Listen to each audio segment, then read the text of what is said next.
Hi, this is Sally Morgan, physical therapist, craniosacral therapist, Tellington T-Touch practitioner for animals and people, amateur dog groomer, and this is Tristan, and he's a Corgi. And we have a big show on Saturday, and so the Corgi needed to get a bath today, which of course, as anyone who's ever washed a dog the real way, means that you have to then clean the bathtub and the entire bathroom. And since I had to blow dry him in my shower, then I had to clean another bathroom. And during that process, the door fell off of the shower, and I'm not that mechanical, so it did take about 15 minutes to get the door back on the shower and then clean the shower without being smacked by a giant glass door that scared me, frankly. So today we're going to talk about giving your dog a bath. Hi, Amy. Long gone are the days of when I was a kid and dog bath meant, twice a year, usually after a swim in a disgusting lake. You took the dog out in the driveway and sprayed him with freezing cold hose water, and he was traumatized and you were traumatized. And of course, you wouldn't let him in the house then, and they'd roll and stuff in the yard and be stinky and gross again. So we've come a long way since then, right, Tristan? He says, don't do that to me. So as it's nice sometimes to be able to wash your dog out in the yard if the water's warm with the hose, laying in the sun for a long time. But how would you feel getting sprayed with a cold hose? I mean, none of us like it. Horses don't like it, dogs don't like it, we don't like it, and certainly a cat doesn't like it. So, generally people are now getting those handheld attachments in their showers so that they can wash the dog in the bathroom. I don't have one of those because my dog is so little. He can fit under the faucet, and I just fill the tub with water and then use a pitcher, a plastic one, to dump the water on the dog. So that's the easy way to do it. If you have a giant dog like my niece, she has a big walk-in shower, and she just brings the dog in the shower with her and scrubs him off. And my sister does that with her little dogs too, because her shower has like several nozzles on the walls and lots of room, and it's easy to wash a dog in the shower that way. Her dogs weigh like 12 pounds, so she can pick them up and do it. That would not work so well for people like me with a Corgi who has a thick coat. He needs like serious scrubbing. Yeah, I've already had a busy morning. You're right, Danny. And I still have a load of wash with dog hair waiting to go when I'm done this. Anyway, so what kind of soap do you use? In the old days, we just ran in and grabbed the dish soap. Nobody had even thought of using their human shampoo on their dog. And in fact, human shampoos, are generally not very good for us, and they're certainly not good for dogs. They believe that one of the causes of breast cancer in women is actually from a lot of hair products, including shampoos and conditioners that have a lot of phthalates and phosphates, and I don't even remember what everything is, but it's a bunch of chemicals, and it's what gives us that big poofy lather that makes us feel like our hair is getting clean, but really, like Johnson's baby shampoo used to be the worst. It just strips all of the oil and good things off of your hair too. So you don't want to use that on your dog, of course. And I know the commercials for a certain dish detergent show it being useful to wash oil spill oil off of a duckling. That is very strong soap for a dog, and you certainly wouldn't use it on a cat. And certainly some of the toy breeds, like a Chihuahua, that would be very bad. So it's good to use a commercial dog shampoo. What I tend to use is, depending on whether I want him to smell like a pina colada or a lavender garden, and whether or not they're, like now we've just had 3 ticks on him in the last 2 days, so the lavender would be a good choice to repel critters. But since we're going to the dog show and I love him smelling like a pina colada, he got washed in his pineapple coconut shampoo.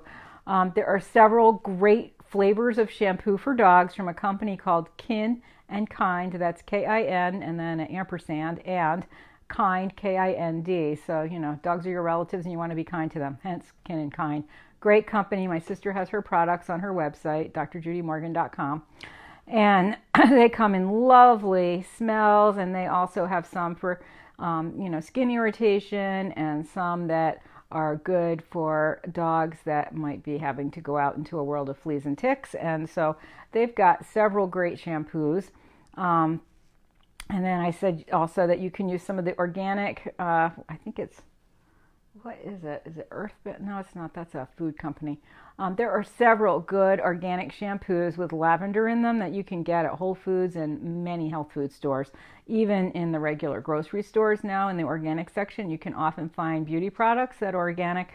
And there are several good human shampoos there that don't oversuds that you can use to wash your dog. So pick a good shampoo that's not going to hurt your dog. And then another thing we don't think about, maybe people who have had babies do, but you can't have that water too warm for a pet.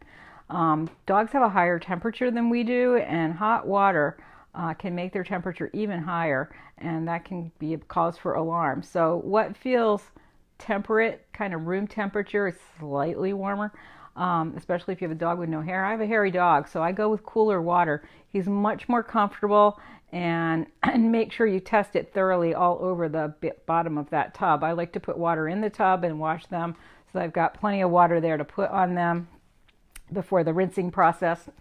So make sure the water is cool enough for your dog, because they really can't tolerate hot water, and what feels great for you is way too hot for a dog. Think about it. How many baths does a dog get in his lifetime compared to you? You get one like every day, so you build up a tolerance to heat in the shower, which your dog does not.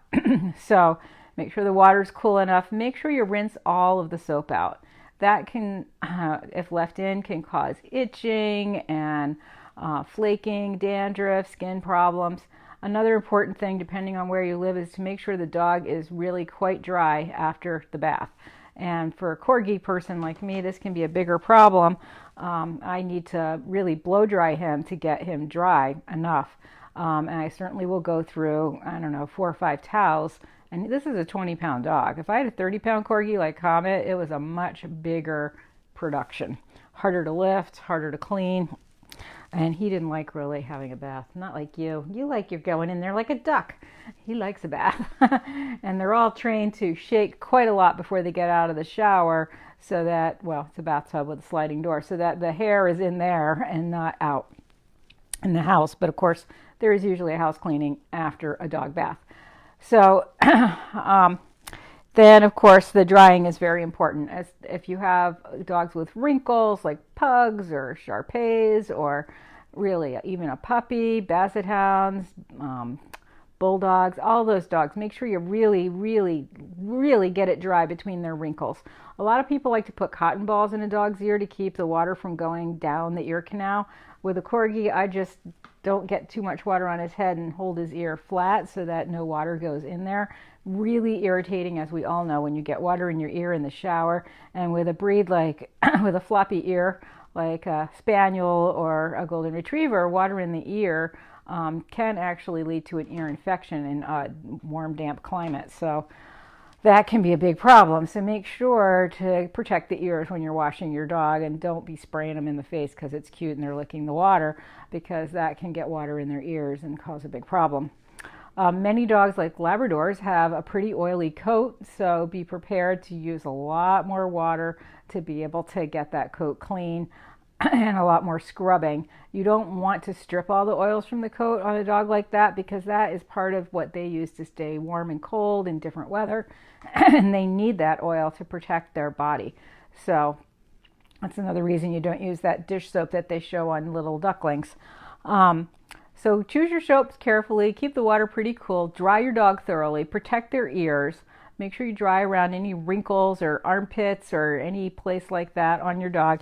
And be prepared to start brushing them almost immediately. A bath will create some molting, and there's big puffs coming off of this Corgi right now, which is why we got our bath today for our show on Saturday, because that gives me 2 days to brush and fluff him now that he's clean before we go to the show.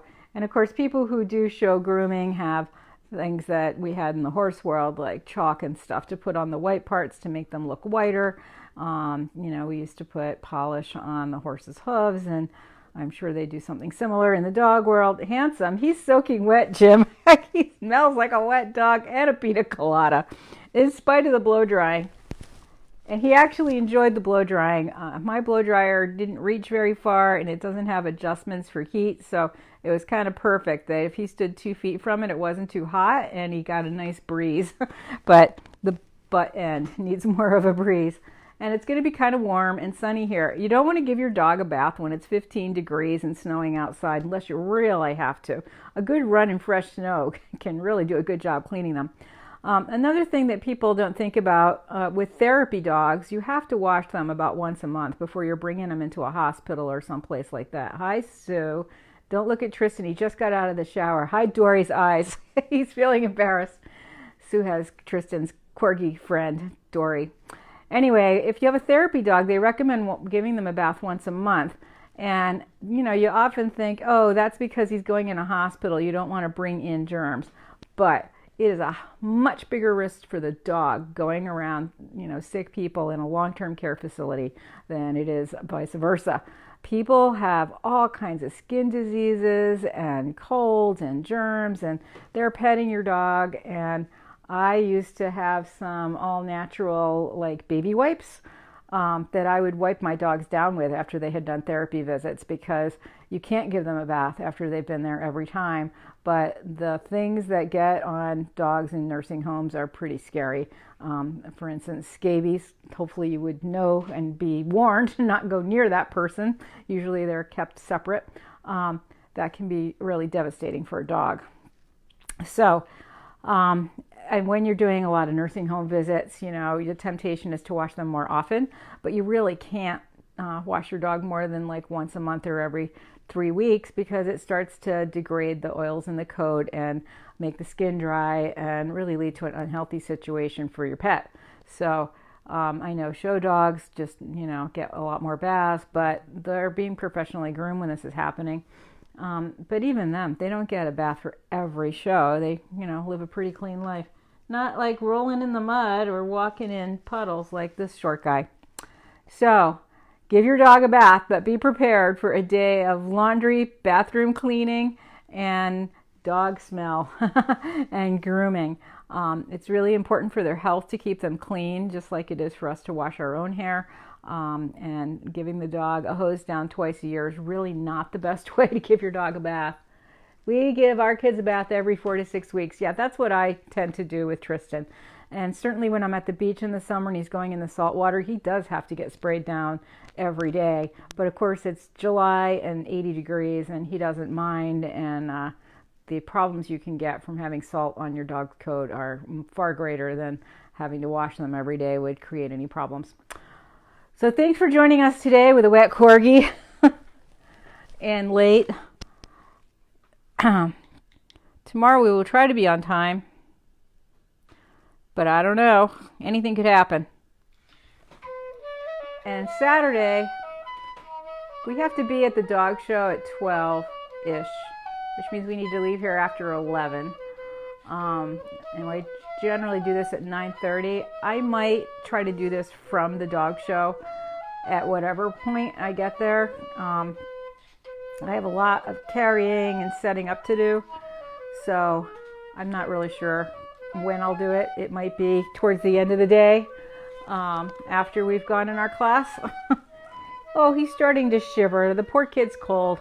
Yep, we're going back for some blow drying and toweling.